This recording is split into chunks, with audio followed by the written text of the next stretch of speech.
Hola, hola. Bienvenidos a Esperanza Vence, donde la esperanza vence. Welcome to Esperanza Vence, where hope wins.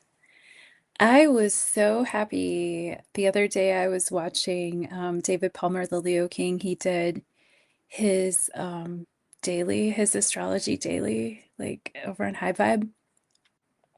And like, pretty sure like one of the last things he said in the video was, I dare you to be hopeful. And that's like pretty much my story of my life, right? Like, I dare you to be hopeful.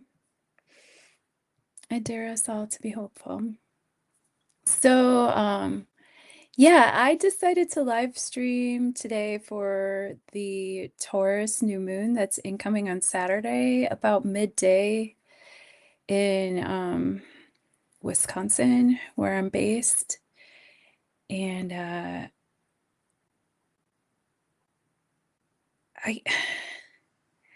the astrology. Hi, Sharon. Hi, sweetie. And yeah, like I am gonna try to keep this hi, sweetie, woo to the who, Warlanda, you pirate.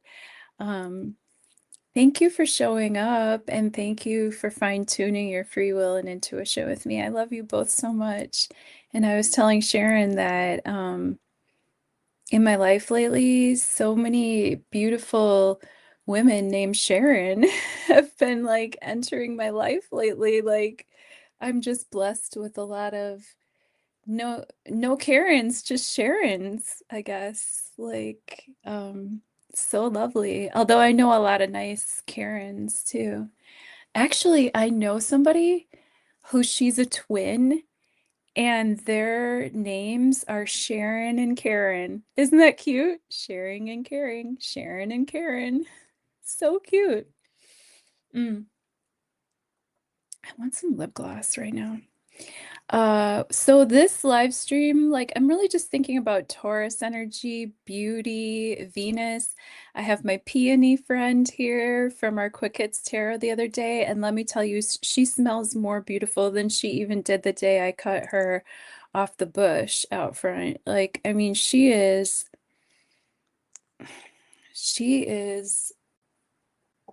exquisite. Exquisite. I mean, she's almost done. But I mean, she's like exquisite. This is what I live for. Flowers. Like honestly, I just live for um I like smells and I have a Taurus moon, so the moon exalts in Taurus and it's all about sensual pleasures, pink. I'm wearing pink. Um I'm feeling pink, um feminine, feminine energy, soft energy, a softness. And lately, because right after this moon comes in on Saturday, give it a couple few hours, and then the moon is going to move into Gemini and meet up with where Uranus is like basically gatekeeping this Gemini energy. Uranus is standing there like with the revolving door waiting for all the other energy to come in there, the sun, Venus is already, hanging, but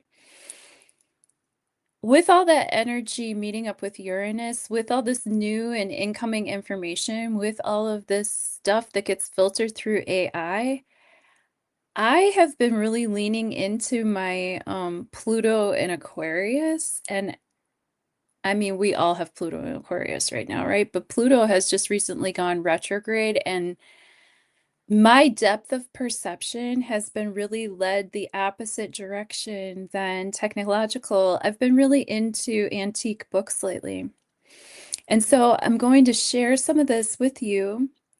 We're going to look at the chart, and I know peonies are so wonderful. They're so fleeting, just kind of like the lilacs too. They're fleeting. Every day I go out and I just stick my nose in the bush, literally. Oh, that I don't know if that sounded right, but anyway, I like flowers and I hope that they like me back. It seems that they like me. They're blooming really great right now, but that might not have anything to do with me caring for them, but it could be a reciprocal relationship. I hope they enjoy me as much as I enjoy them. Anyhow, I'm going to read some passages from these books here. And share some of that with us. We're going to pull up a pic of the chart and talk about that. And I would like to ask both of you, or anybody who watches this on the replay, if you would like to leave it in the comments. I'm curious because usually for a full moon live stream, Rafi and I will stream together and we'll just talk about the astrology. But me, when I do my solo live streams, do we prefer to combine the astrology and tarot together?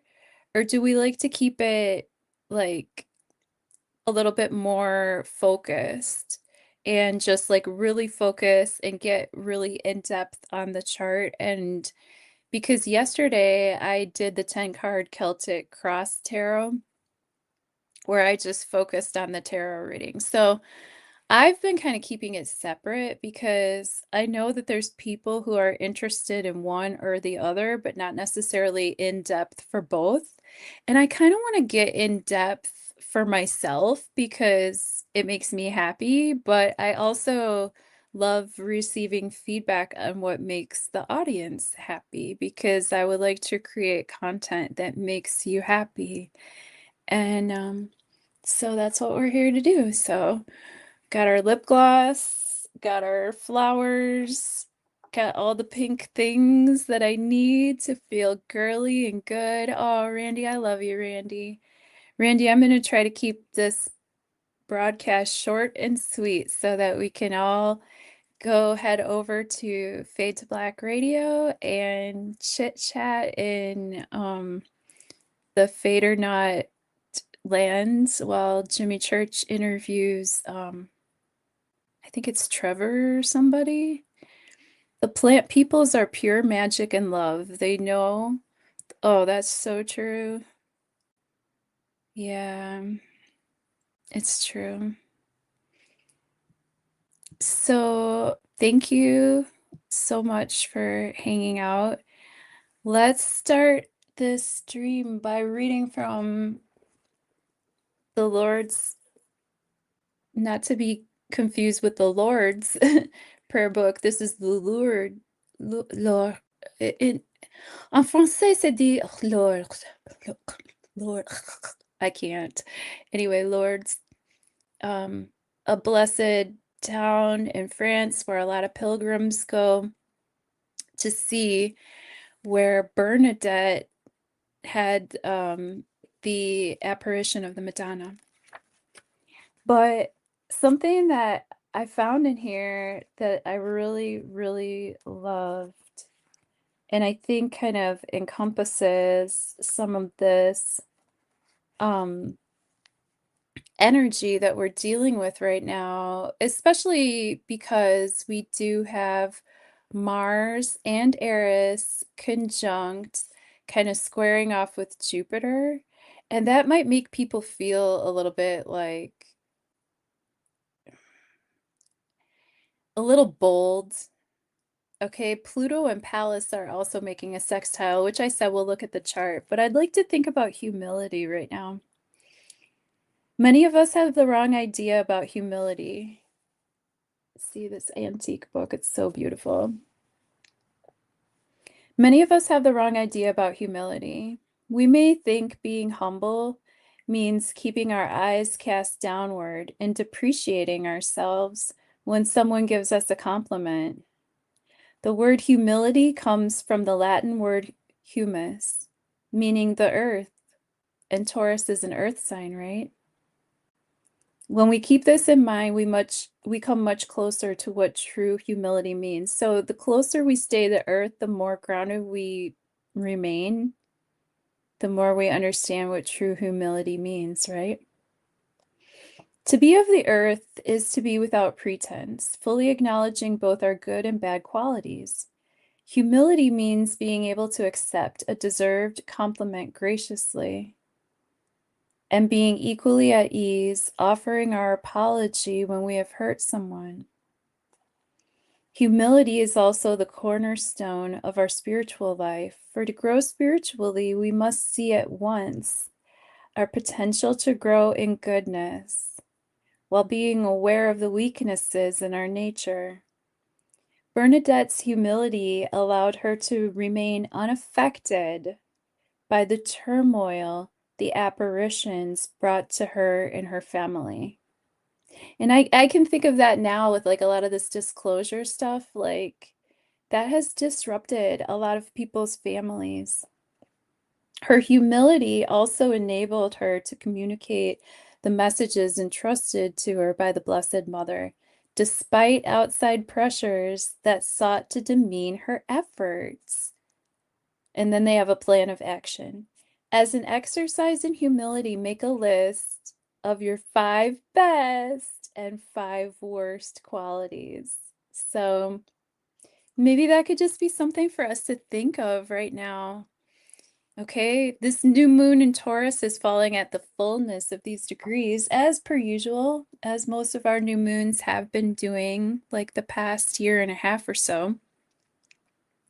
But that passage kind of reminds me of even what somebody like Chris Bledsoe must be going through, right? Like he's getting visions from the lady, from the mother.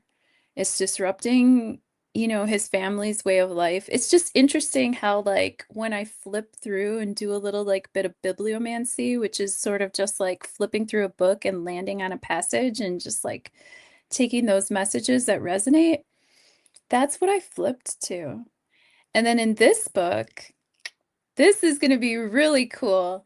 What I flipped to here, I'm talking about this is crazy. I can't remember what page it was. So, oh yeah, let me show you. Okay, I'm really excited about this.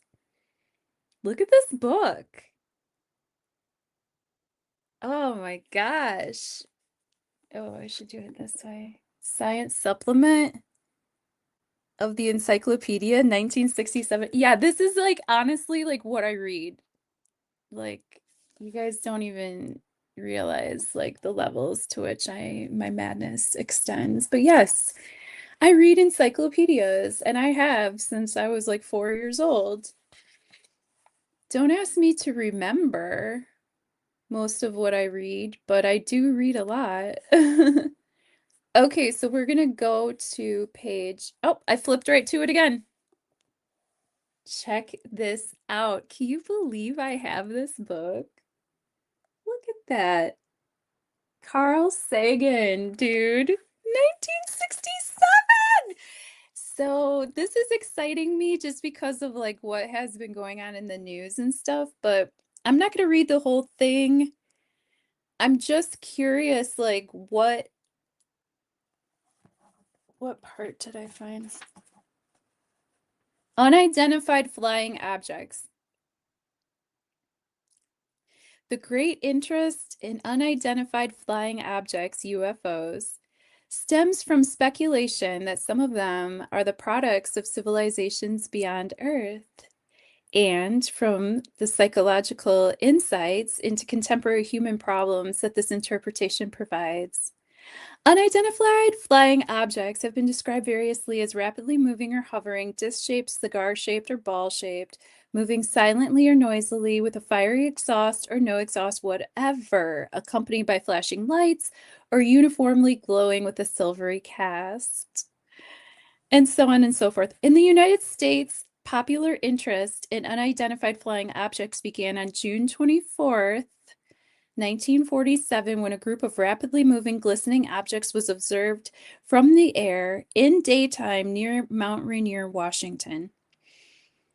The observer, a Seattle resident, dubbed them flying saucers, and so on and so forth. So I just found it interesting that like I picked up this book not really realizing that it was going to have anything about UFOs in it. And I flipped to this part with Carl Sagan.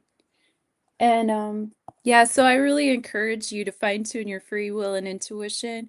Grab a new book, grab an old book, flip it open, and see what you can find. See if the signs and the symbology matches up with what you're learning in your real life in real time. You know what I mean? So let's look at this chart for a minute, shall we? Let's take a peek and see. Encyclopedia from 1997. Oh my gosh, you have the encyclopedia 1997. That was an important year. I think that was the year that Princess Diana died. When she was with Dodi Al-Fayed. I could be making that up, but I think it's true. Let's see what this chart has to say. All right, so I think the most important part of this new moon for me is the conjunction with Algol. Algol is a star of riches, but it's also a star of losing your head. So again, the ask is to remain in your own personal beauty, to remain in your own personal sovereignty, to remain grounded in your own personal um, version of reality so that when you receive the signs and synchronicities, you can work with them or at least have some fun with the fact that the universe is talking with you or having a conversation with you. I'd like to point out, and this is a lot of the stuff that I've been pointing out like through the week too, and I know a lot of you tune into the Quick Hits Tarot readings, so a lot of you are already hip to the astrology of this day and of this time, but something that really stands out about this moon to me is the fact that Venus is at the top of the chart. She is basically at the midheaven of this chart. So that means that she's squaring the ascendant, and the ascendant is conjunct the part of fortune. All right. So there's just enough tension, okay, in this chart to make it fun for me. There's just enough tension in this chart to make it romantic for me. There's just enough tension in this chart with Venus still in that moving sextile, okay, with Mars, Chiron, and Eris. The way I see the Mars, Chiron, and Eris conjunction, or the way I see them moving together, Eris is Mars's like warring, troublemaking, discordant younger sister who kind of brings the party down. She starts shit just to start shit, just to be a brat, okay? And she's kind of like his twin. She's not his twin flame though. Like he's got his eye on Venus and she is kind of pulling like the back of his t-shirt like, "No, you said you'd come and play with me." And Mars has just crossed over Chiron and done some cutting off, cutting out. Like maybe he's cutting off that codependent relationship with Eris. Maybe he's letting Eris do her naughty things on her own and he's moving towards his lady now, towards Venus now. Okay, so different embodies or personifications can happen when we look at this chart. It can be helpful for us, or it's helpful for me anyway, to look at the planets as personified, planets as people. Okay, like, but that's just me. I'm an animist. I think everything is people. I think rocks are people, trees are people, flowers are people, birds are people, squirrels are people. We're all people to me. So for me, the planets are people too. I talk to the sun, I talk to the moon, I talk to Venus, I talk to Mars, I talk to Jupiter. Speaking of Jupiter, Jupiter is the hype man in this chart. Jupiter is pretty much blowing up everything that it touches, right? Jupiter is like a big trumpet, a big horn that amplifies. It's like the foghorn, the megaphone that amplifies everything it touches. And Jupiter is in a trine aspect to the vertex of this chart. The vertex in any chart, more on a personal level, but I just find it interesting here. That's where there's like a little twist in the story. That's where that's the rub in this chart, as Shakespeare would say. That is where we find that like we could be doing the most simplest things, but it changes our lives forever. Today, I made a really odd choice. My niece has been homesick from school. Well, my sister works at the school where my niece goes, so she's been home and we've been hanging. And we were hanging out today. We're making a puzzle and we're both a little bit low energy. I don't know if I kind of caught a little maybe something too, like of her germs or whatever, but I was kind of like laying down and actually not feeling like that great myself. And she is like in the living room with some television on. And I thought, you know what? This kid is not going to sit here and watch TV all day because she's sick from school. So I mustered it up, my courage, my bodily courage, and we went outside. We enjoyed some sunshine. And I was the Venus, or maybe she was the Venus. Okay, so she was the Venus in my chart. She was the young beauty. She was the young woman. She was the fair maiden. And she was learning from me, the crone, the Juno, the Ceres in the chart, the elder woman. You know, she watched me like wax my legs. Like I use the wax leg strips, but like she's asking me questions like, TT, what's this for? TT, why do you do this? TT, oh, TT, there's a little bit of that wax left over on your leg. You missed a spot, you know, stuff like that. And it's like, holy crap. Like if I would have just kept laying around, maybe the day wasn't like that different, but I just think that like sometimes these small decisions that you make that seem insignificant to you, like I might have set her on a path of like just being curious about self-care. I might have set her on a path of just being curious about like, do you want to wax your legs or not? Because she literally was like, you know, your legs don't look like, you know, and I'm like, yeah, I know. Like, I don't really mind having like hair on my legs either. And it just, I'm just opening up the conversation about the concept of beauty. What is youth? What is beauty? How do we conceptualize this kind of stuff? And when Jupiter is making a trine aspect to the vertex, it means that like almost every little thing we do has meaning and it might be actually noticeable in real time. Like how our ways affect and reverberate to the others around our lives, right? So I would like to talk about Neptune and Pluto. Neptune and Pluto are still kind of working in this sextile aspect, and they're both pointing down to the South Node in Virgo. I think that this is going to give us a real boost and a real ability to hone in on the details, specifically with our own personal health and our bodies, and really zero in on some clarity, especially since at the top of the chart, you can see that the sun, the moon, Ceres are conjunct, but we just recently had that conjunction with the sun and Mercury. So if we've noticed any conditions in our lives, be it health-wise, be it in terms of us taking care of our finances, like Virgo is very good at like writing the books, doing the books, but Virgo is also really good at taking information, sorting it. Think about Virgo. Virgo's harvest time, right? We separate the wheat from the chaff. We separate the BS from the truth. Virgo energy is also very able to pivot. Virgo energy is very able to take in information, and a lot of new information is going to be coming in because Mercury rules over Virgo and Gemini.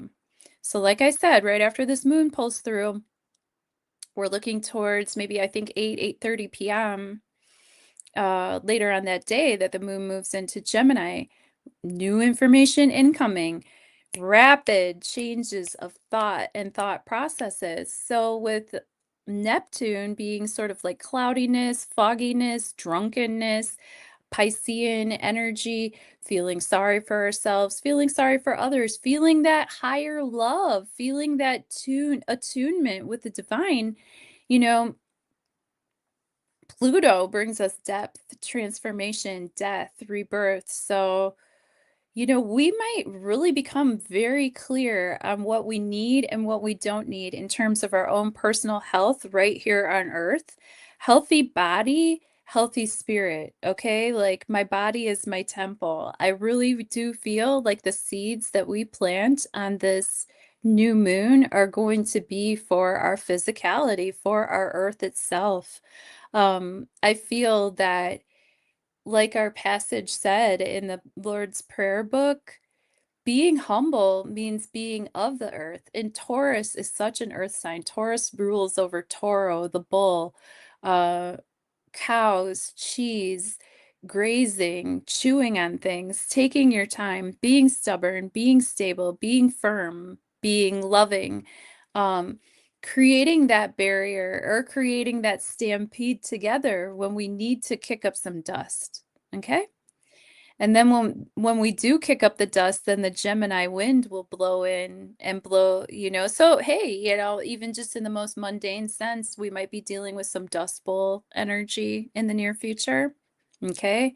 Um, a stampede of cattle and then a little bit of dust or the dust being swirled around. I mean, that could be a physical representation of what this new moon in Taurus energy could be for us.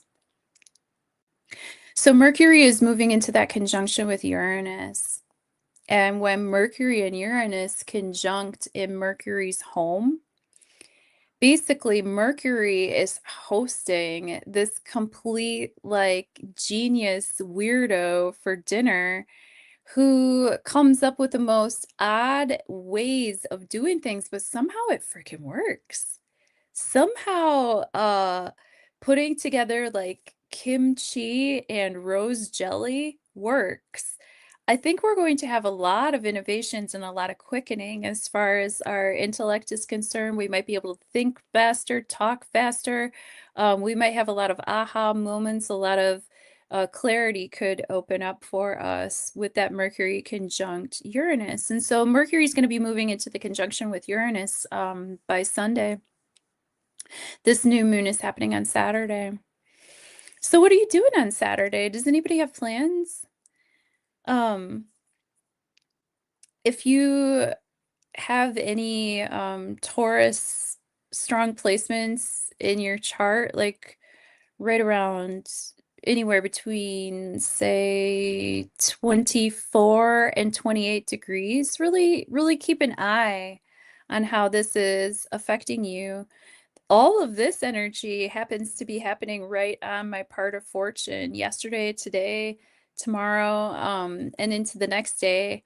And I really think for me, the part of fortune moment was not money, per se, but just that quality of time that I get to spend with this little girl who I love so much. I love my niece so much. And I'm so sorry that she's not feeling well, but in the most selfish way, it's like, I don't get to spend just like those small like moments with her like her mom does. You know what I mean? Like I don't have like those daily beauty rituals. Like she's never seen me wax my legs before, you know? It's just so beautiful. Fortune and we think about fortune, we think about comforts, we think about money. Those are all Taurus activities. And Taurus, some people would argue that the houses in our chart, the houses 1 through 12, and I have videos on that, and you can search my channel for videos about like the houses in your astrology chart. But some would argue that each house is ruled by a planet, not a zodiac. But some would say that the zodiac sign of Taurus rules over the second house. And the second house is like, what do we eat? What are our creature comforts? Like, how do we earn? What's our money doing? And I mean practical money, like coin, right? Well, for me, the part of fortune is not necessarily the monetary thing, but the time that I get to spend with my loved ones now that I'm back in Wisconsin, back in my homeland, back in the earth, back in my power place. Um, oh yeah, Sharon, your teepee repair season has come upon you, huh? Yes. Well, and if it is raining, I suppose they'll be in your living room, huh?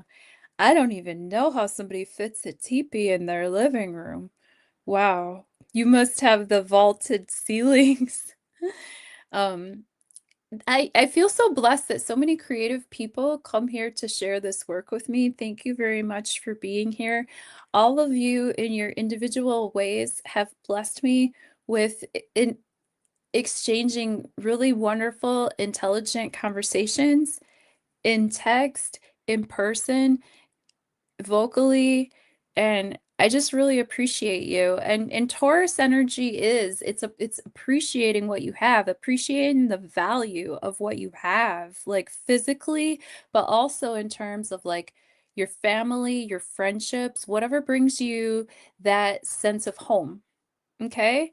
Taurus season is a great time to think about our vegetable gardens and like literal seeds that we might be planting from now to be harvested around Scorpio season, because Scorpio is the opposite of Taurus. So whereas Taurus is earth, grounded, growth, new sprouts, new flowers, peonies. Scorpio season, 6 months from now, we're going to be harvesting and cutting away and deadheading these plants. And also, Scorpio season is death. Taurus season is Aries is the new baby. Taurus is like we're moving still in that youthful baby, but we're past the birth point, but we're getting into like just things are just starting to grow. But then when we get to Scorpio season, that's when things are starting to die. So you see the dynamic here, and we're working with the growth now. So I would really encourage everybody, especially with the Mercury Cazimi here, the conjunction. I mean, technically it's not like a Cazimi because it's not a superior conjunction. I I believe it's maybe it was a superior conjunction just like momentarily, but let's say it's a conjunction between the sun and Mercury. With the conjunction between the sun and Mercury, this is empowering Mercury to say new things, to say weird things, to say things that might seem strange to you, because as you vocalize, that becomes magic, and that magic becomes real with Taurus energy. So I'd really like to encourage you to pray out loud, speak out loud, speak your love, speak your comfort to other people out loud and on purpose. Whether someone is available to receive that or not, I guess that's not our problem. But if you do feel love for someone, if you do feel comforted by someone's presence in your life, if you see someone literally glowing with beauty, let them know. Say it out loud. Say weird, strange things out loud. Like, I said out loud an amount of money that I am earning this amount, and I said it out loud, and it is happening. I mean, it happened at least once last week. Now, if I can make it happen 5 times a week, I'm there, you know? Say it out loud. Say it proud. What's the worst that can happen? You know, God's going to do what God does, but as I know, God helps those who help themselves, and the universe likes to have a conversation with you. I think it's more fun for our spirit, for our God, for our helpers when we participate. And Taurus is physical. Taurus is, it might take a lot to get Taurus going, but once Taurus gets going, it takes a lot to stop them. Taurus is strong like bull. Strong like bull. So maintain your physical health, maintain your familial ties. If you think about a cow, like she's constantly nursing her young, right? Like that's nutrition, that's nourishment. That's what keeps you grounded here. Because last I checked, we still are a very much a part of planet Earth. And planet Earth, like as much as we need her, like she needs us too. Like she needs our energy too to activate certain special acupuncture points. Like she has her own chakras too that need a massage, and when we dance in the rain And when we dance with each other and when we do this dance with life, I think it benefits not just ourselves, but all creatures and elementals. And I might be getting a little woo and weird and off the beaten path on that tip, but it's what I believe and it's what I hope. And I love you very much. I'm gonna go head to the fade to black chit chat because that's what I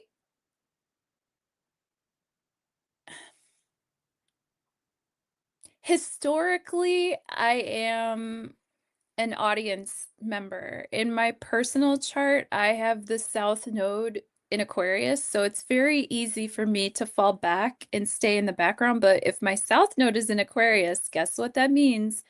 It means, oh, Randy has started to manifest for participating in the side games. Oh my gosh. Yes, Randy, yes. Yes, that's another thing too. Say yes. In this Taurus new moon, say yes. Say yes. What's the worst that can happen? You know, I'm feeling really positive about this astrology right now. And so I just really want to encourage everybody to use it to your advantage. Um, what I was saying though is that with my North Node in Aquarius, the ask for me this lifetime is to become more comfortable being in front of the camera and picking up the mic and speaking for myself and taking more spotlight. But naturally, I feel more comfortable when somebody else is doing the live stream and I'm back in the chat.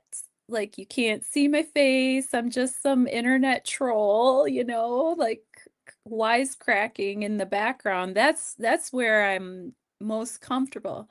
So, thank you for fine-tuning your free will and intuition with me and giving me the opportunity to mess around with kind of being center stage here and giving my own version of what I see. And it gives you a chance to have an idea of how I read charts. Like I said, I'm a little low energy today because there's kind of like germs floating around the household. Basically my niece and myself, but yeah, I'm pretty like, ugh, I'm just like not feeling 100% today. So thank you for, dealing with like I have a headache. So as I read and as I see, usually I talk a lot faster and I have a lot more energy. So don't hesitate to book a personal reading. I I definitely feel more comfortable in a one-on-one situation when I know I'm talking to an actual person than when I'm just like blankly talking to the internet. Hi, Integrity. I'm just kind of wrapping up. I made a really quick one today because yeah, I'm a little bit under the weather today. Also, Jimmy Church is back from his stint videoing at Gaia TV and you know me, I love to be in somebody's chat. I am so much more comfortable on someone else's live stream. So I was thinking about just sort of wrapping it up. But basically, all I said about this moon is that, we have Ceres, the sun, the moon, Algol, and Mercury all in a conjunction, bringing a highlighting sense to like what does bring riches to our lives? How brave are we to accept the riches? How brave are we to accept the crown that we know that we were born to wear?